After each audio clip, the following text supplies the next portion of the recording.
If shepherding pixelated people to hold together the tin can, keeping them alive, ever becomes its own niche genre, then Runner Duck will certainly have a head start on cornering the market.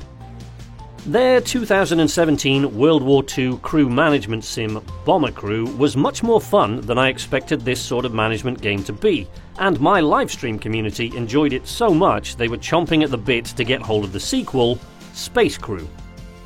This new entry from Runner Duck allows you to live out your Star Trek fantasies, provided your particular Star Trek fantasies have allowed for Captain Picard looking like a pixelated bobblehead.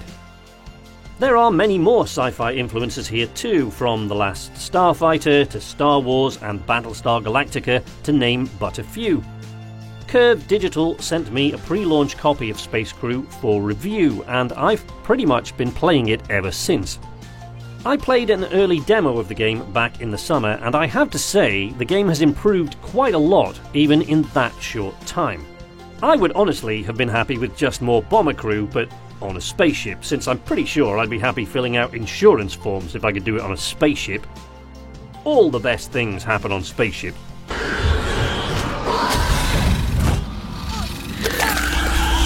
But I'm pleased to say there are some improvements over the original Bomber Crew formula. For one thing, there's a little more variety in Space Crew. Where Bomber Crew's missions were pretty much just aiming different things through the bomb site, from cameras to supplies, inflatable dinghies for downed pilots, bombs, more bombs, and, if the target was really, really big, a really, really big bomb. Space Crew adds a little more variety, sending you to deliver supplies or to escort supply freighters, clear areas of enemies, repair objects, scan alien tech, capture alien tech, or rescue a trapped scientist from a doomed research outpost.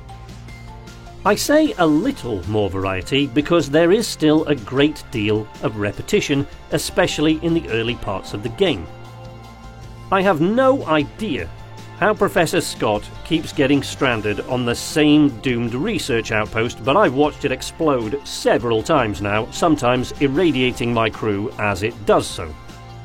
The main thing about Space Crew, though, is that repeating a mission doesn't necessarily mean the mission will be the same.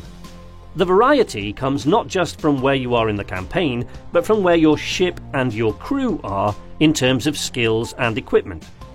The last time you did this mission, you might have had missile launchers, an engineer capable of boosting the reactor to divert more power to the shields or to the weapons, or maybe the enemy phasmids failed to board your ship because your captain had learned how to use their piloting skills to evade the boarding ship before it could grapple onto yours. Running away is not really an option in the early game, because charging your engines for a hyperspace jump drains power from every other system, leaving you virtually defenseless for long periods of time. But a better reactor could provide more power for shields or weapons during the charge, and a more experienced crew member could charge the jump engines in half the time, letting you get away sooner.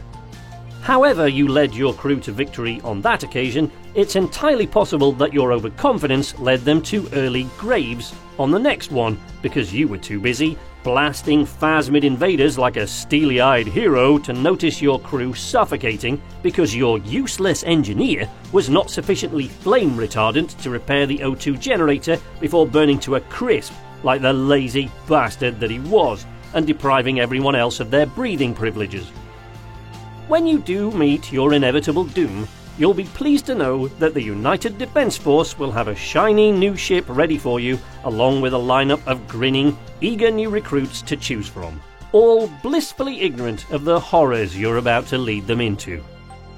Unfortunately, they are pretty much blissfully ignorant of everything, since they need to gain skills and experience before they can hope to live up to the badassery of the last bunch of lightweights who couldn't do a simple thing like shooting down aliens while holding their breath for 30 minutes.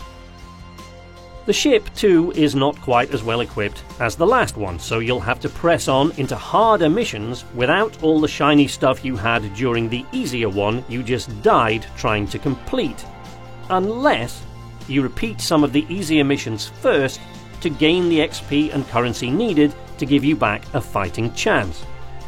So, Maybe this time, your less experienced captain allows the Phasmids to get aboard, but the experience you gained as a player allows you to assess the situation, see that your crew are all safely strapped in, and order your security officer to perform an atmospheric purge, blowing the pesky invaders out the cargo bay doors and into space. See how they like asphyxiation. The point is, yes, you may have to repeat some low-level missions, but even the same mission won't play out the same way a second time. One of my earliest missions involved bringing some Phasmid tech aboard the ship for analysis, but the next time I did a similar thing, it turned out to be a Trojan horse, and all of a sudden my crew were fighting hand to hand. You won't always go back right to square one after losing your ship and/or crew, though.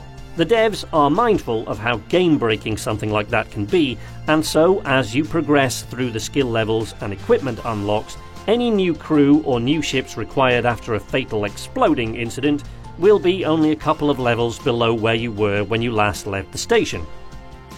So you won't ever be 6 hours in and have to start right back at the beginning.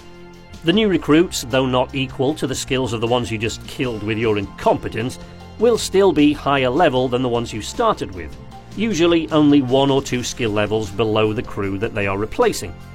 And your new ship, though not as tooled up as the old one, will come with slightly better weapons as standard than the one you just took for its maiden voyage 2 hours earlier. The game allows you to keep some progress, just not all of it. Controlling your crew and dealing with different situations is more often than not just a matter of thinking and reacting quickly. This gets harder as you go along, not only because the waves of enemies get harder to deal with as new enemy ship types and weapons come into play, but also because the further you get into the game, the more options you have for dealing with those enemies, thanks to new equipment and crew skills. I've been playing the PC version of this game, so although there are 1 or 2 keyboard shortcuts, all you ever really need is a mouse. But I know from my Bomber Crew experience that handling all these positions with a controller can be slightly more confusing. But that's just me. Everyone is different and you might find it easier. There are a lot more options in general than there were in Bomber Crew, which means more variety and more excitement, but it can also mean a lot more confusion, and it certainly seems to mean more ways for your crew to die. Like Bomber Crew, the meat of this game still comes down to shooting at your enemy more often and more accurately than they are shooting at you. Sounds simple enough, and it may sound boring to some, but the mission isn't won when the last shot is fired. I've died once or twice long after the last Phasmid has been vaporized, because even though the battle was won, I just couldn't do enough quickly enough to put out all the fires and repair all that was broken and/or leaking radiation to keep everyone alive. You can still customize everything about your crew, from the colour and style of their hair, to the components, style and colour of their uniforms, and even which sidearms or tools each of them carry. The ship, too, has many customizable elements: name, livery, weapons, equipment. You can even paint whimsical little things on the side of your ship to entertain your enemies while they disintegrate you. Escape pods have taken the place of parachutes, but you'll only have one when the game begins, so abandoning your ship also means abandoning your crew, and hoping they somehow don't pull it out of the fire by themselves and return to have words with you in the bunk rooms at Athena Station.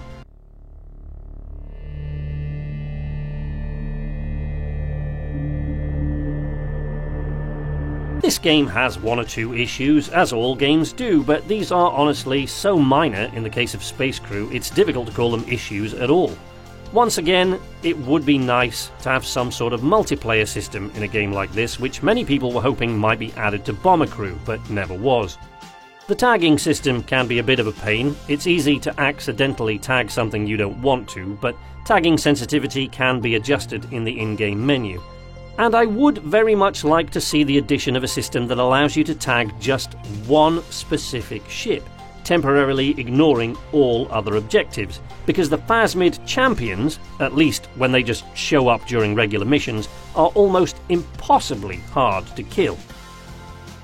The missions, although slightly more interesting than those of Bomber Crew, could still use a little more variety in my opinion, and Although I understand completely that most of the things Runner Duck add to these games are put there for entertainment value, some of them don't make a lot of sense at all, even in a comedic setting like this one.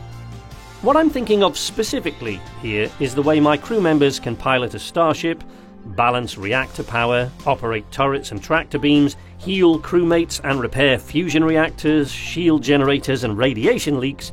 But these highly trained inhabitants of space, serving aboard a space ship in a space fleet, apparently needed to be reminded to put on a space suit before opening the airlock to the unwelcoming environment of that big empty black thing outside, the name of which escapes me at the moment. That's not to say it isn't entertaining suddenly to realise you're missing a crew member, that the engine is still broken, still leaking radiation, and the only evidence there was ever an engineer aboard your ship at all is the name written on his spacesuit, which is still in his locker.